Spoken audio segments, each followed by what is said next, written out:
The Eye of the World by Robert Jordan. Narrated for you by Rosamund Pike. Kate Redding and Michael Kramer. And the shadow fell upon the land, and the world was riven, stone from stone. The oceans fled, and the mountains were swallowed up, and the nations were scattered to the 8 corners of the world. The moon was as blood, and the sun was as ashes. The seas boiled, and the living envied the dead. All was shattered, and all but memory lost. And one memory above all others, of him who brought the shadow and the breaking of the world. And him they named Dragon. From Aleph Nin Tairen Alta Camora. The Breaking of the World. Author unknown. The 4th Age. And it came to pass in those days, as it had come before and would come again, that the dark lay heavy on the land, and weighed down the hearts of men, and the green things failed, and hope died. And men cried out to the Creator, saying, O light of the heavens, light of the world, let the promised one be born of the mountain, according to the prophecies, as he was in ages past, and will be in ages to come. Let the Prince of the morning sing to the land that green things will grow, and the valleys give forth lambs.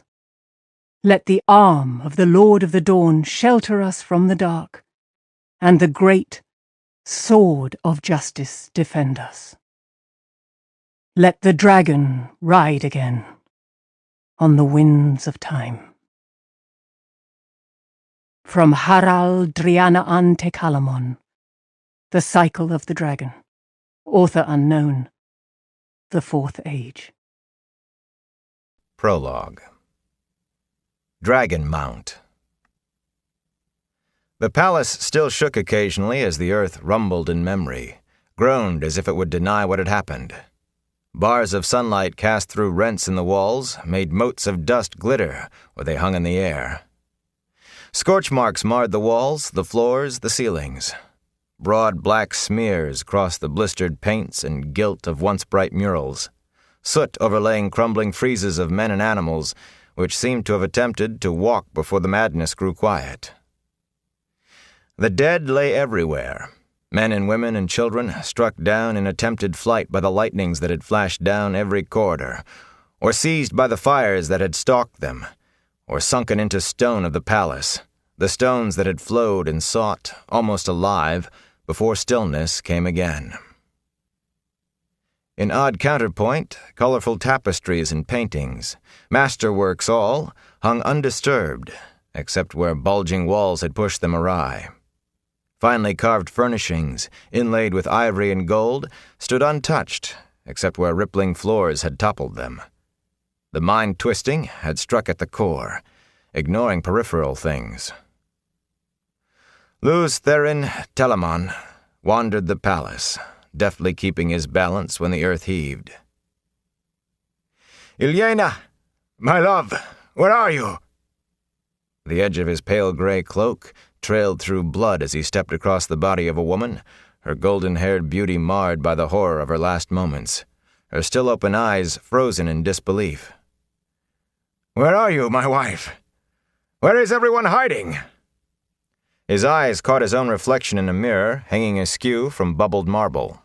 His clothes had been regal once, in gray and scarlet and gold. Now the finely woven cloth, brought by merchants from across the world sea, was torn and dirty, thick with the same dust that covered his hair and skin. For a moment he fingered the symbol on his cloak. A circle, half white and half black, the colors separated by a sinuous line. It meant something, that symbol, but the embroidered circle could not hold his attention long. He gazed at his own image with as much wonder. A tall man, just into his middle years, handsome once, but now with hair already more white than brown and a face lined by strain and worry, dark eyes that had seen too much. Lews Therin began to chuckle, then threw back his head. His laughter echoed down the lifeless halls. "Ilyena, my love, come to me, my wife. You must see this." Behind him, the air rippled, shimmered, solidified into a man who looked around, his mouth twisting briefly with distaste. Not so tall as Lews Therin, he was clothed all in black, save for the snow-white lace at his throat and the silverwork on the turned-down tops of his thigh-high boots. He stepped carefully, handling his cloak fastidiously to avoid brushing the dead. The floor trembled with aftershocks, but his attention was fixed on the man staring into the mirror and laughing. "Lord of the Morning," he said, "I have come for you." The laughter cut off as if it had never been, and Lews Therin turned, seeming unsurprised. "Ah, a guest. Have you the voice, stranger? It will soon be time for the singing, and here all are welcome to take part. Ilyena, my love, we have a guest. Ilyena, where are you?" The black-clad man's eyes widened, darted to the body of the golden-haired woman, then back to Lews Therin. "Shaitan take you. Does the taint already have you so far in its grip?" That name, Lews Therin shuddered and raised a hand as though to ward off something. "You mustn't say that name. It is dangerous." "So you remember that much at least. Dangerous for you, fool, not for me. What else do you remember?" "Remember, you light-blinded idiot? I will not let it end with you swaddled in unawareness. Remember!" For a moment, Lews Therin stared at his raised hand, fascinated by the patterns of grime. Then he wiped his hand on his even dirtier coat and turned his attention back to the other man. "Who are you? What do you want?" The black-clad man drew himself up arrogantly. "Once I was called Elan Morin Tedronai, but now—" "Betrayer of hope." It was a whisper from Lews Therin. Memory stirred, but he turned his head, shying away from it. "So you do remember some things. Yes, betrayer of hope. So have men named me, just as they named you Dragon. But unlike you, I embrace the name. They gave me the name to revile me, but I will yet make them kneel and worship it. What will you do with your name? After this day, men will call you Kinslayer. What will you do with that?" Lews Therin frowned down the ruined hall. "Ilyena should be here to offer a guest welcome," he muttered absently, then raised his voice. "Ilyena, where are you?" The floor shook. The golden-haired woman's body shifted as if in answer to his call. His eyes did not see her. Elan Morin grimaced. "Look at you," he said scornfully. "Once you stood first among the servants. Once you wore the ring of Temelin and sat in the high seat. Once you summoned the 9 rods of dominion. Now look at you, a pitiful, shattered wretch. But it is not enough. You humbled me in the hall of servants. You defeated me at the gates of Parandizen. But I am the greater now. I will not let you die without knowing that. When you die, your last thought will be the full knowledge of your defeat, of how complete and utter it is. If I let you die at all." "I cannot imagine what is keeping Ilyena. She will give me the rough side of her tongue if she thinks I have been hiding a guest from her. I hope you enjoy conversation, for she surely does. Be forewarned. Ilyena will ask you so many questions you may end up telling her everything you know." Tossing back his black cloak, Elan Morin flexed his hands. "A pity for you," he mused, "that one of your sisters is not here. I was never very skilled at healing, and I follow a different power now. But even one of them could only give you a few lucid moments if you did not destroy her first. What I can do will serve as well for my purposes." His sudden smile was cruel. "But I fear Shaitan's healing is different from the sort you know. Be healed, Luz Theron!" He extended his hands, and the light dimmed as if a shadow had been laid across the sun. Pain blazed in Luz Theron, and he screamed a scream that came from his depths, a scream he could not stop. Fire seared his marrow, acid rushed along his veins. He toppled backwards, crashing to the marble floor. His head struck the stone and rebounded. His heart pounded, trying to beat its way out of his chest, and every pulse gushed new flame through him. Helplessly he convulsed, thrashing, his skull a sphere of purest agony on the point of bursting. His hoarse screams reverberated through the palace. Slowly, ever so slowly, the pain receded. The outflowing seemed to take 1,000 years and left him twitching weakly, sucking breath through a raw throat. Another 1,000 years seemed to pass before he could manage to heave himself over, muscles like jellyfish, and shakily push himself up on hands and knees.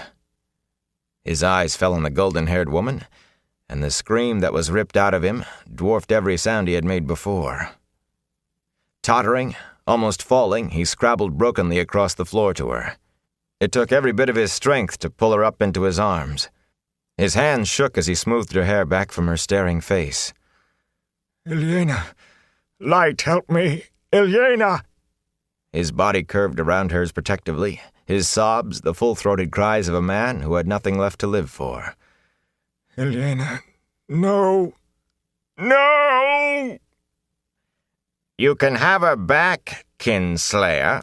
The great Lord of the Dark can make her live again, if you will serve him, if you will serve me." Luz Theron raised his head, and the black-clad man took an involuntary step back from that gaze. 10 years, betrayer," Luz Theron said softly, the soft sound of steel being bared. 10 years your foul master has racked the world. And now this. I will— 10 years, you pitiful fool. This war has not lasted 10 years, but since the beginning of time. You and I have fought 1,000 battles with the turning of the wheel, 1,000 times 1,000. And we will fight until time dies and the shadow is triumphant. He finished in a shout with a raised fist, and it was Luz Theron's turn to pull back, breath catching at the glow in the betrayer's eyes. Carefully Luz Theron laid Ilyena down, fingers gently brushing her hair. Tears blurred his vision as he stood, but his voice was iced iron. "For what else you have done, there can be no forgiveness, betrayer. But for Ilyena's death, I will destroy you beyond anything your master can repair. Prepare to— Remember, you fool. Remember your futile attack on the great Lord of the Dark? Remember his counterstroke? Remember. Even now the 100 companions are tearing the world apart, and every day 100 men more join them. What hand slew Ilyena's son here, Kinslayer? Not mine. Not mine. What hand struck down every life that bore a drop of your blood? Everyone who loved you. Everyone you loved. Not mine, Kinslayer. Not mine. Remember, and know the price of opposing Shaitan. Sudden sweat made tracks down Luz Theron's face through the dust and dirt. He remembered, a cloudy memory like a dream of a dream, but he knew it true. His howl beat at the walls, the howl of a man who had discovered his soul damned by his own hand, and he clawed at his face as if to tear away the sight of what he had done. Everywhere he looked, his eyes found the dead. Torn they were, or broken, or burned, or half consumed by stone. Everywhere lay lifeless faces he knew, faces he loved, old servants and friends of his childhood, faithful companions through the long years of battle. And his children, his own sons and daughters, sprawled like broken dolls, play-stilled forever. All slain by his hand. His children's faces accused him. blank eyes asking why, and his tears were no answer. The betrayer's laughter flogged him, drowned out his howls. He could not bear the faces, the pain. He could not bear to remain any longer. Desperately he reached out to the true source, to tainted Sidene, and he traveled. The land around him was flat and empty. A river flowed nearby, straight and broad, but he could sense there were no people within 100 leagues. He was alone as a man could be while still alive, yet he could not escape memory. The eyes pursued him through the endless caverns of his mind. He could not hide from them. His children's eyes, Ilyena's eyes. Tears glistened on his cheeks as he turned his face to the sky. Light, forgive me. He did not believe it could come, forgiveness. Not for what he had done, but he shouted to the sky anyway, begged for what he could not believe he could receive. Light, forgive me. He was still touching Sidene, the male half of the power that drove the universe, that turned the wheel of time, and he could feel the oily taint fouling its surface, the taint of the shadow's counterstroke, the taint that doomed the world. Because of him. Because in his pride he had believed that men could match the Creator, could mend what the Creator had made and they had broken. In his pride he had believed. He drew on the true source deeply, and still more deeply, like a man dying of thirst. Quickly he had drawn more of the one power than he could channel unaided. His skin felt as if it were aflame. Straining, he forced himself to draw more, tried to draw it all. Light, forgive me! Ilyena! The air turned to fire, the fire to light liquefied. The bolt that struck from the heavens would have seared and blinded any eye that glimpsed it, even for an instant. From the heavens it came, blazed through Luz Theron Telamon, bored into the bowels of the earth. Stone turned to vapor at its touch. The earth thrashed and quivered like a living thing in agony. Only a heartbeat did the shining bar exist, connecting ground and sky. But even after it vanished, the earth yet heaved like the sea in a storm. Molten rock fountained 500 feet into the air, and the groaning ground rose, thrusting the burning spray ever upward, ever higher. From north and south, from east and west, the wind howled in, snapping trees like twigs, shrieking and blowing as if to aid the growing mountain ever skyward, ever skyward. At last the wind died, the earth stilled to trembling mutters.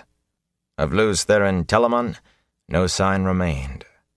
Where he had stood, a mountain now rose, miles into the sky, molten lava still gushing from its broken peak. The broad, straight river had pushed into a curve away from the mountain, and there it split to form a long island in its midst. The shadow of the mountain almost reached the island. It lay dark across the land like the ominous hand of prophecy. For a time, the dull, protesting rumbles of the earth were the only sound. On the island, the air shimmered and coalesced. The black-clad man stood staring at the fiery mountain rising out of the plain, his face twisted in rage and contempt. "You cannot escape so easily, dragon. It is not done between us. It will not be done until the end of time." Then he was gone, and the mountain and the island stood alone, waiting.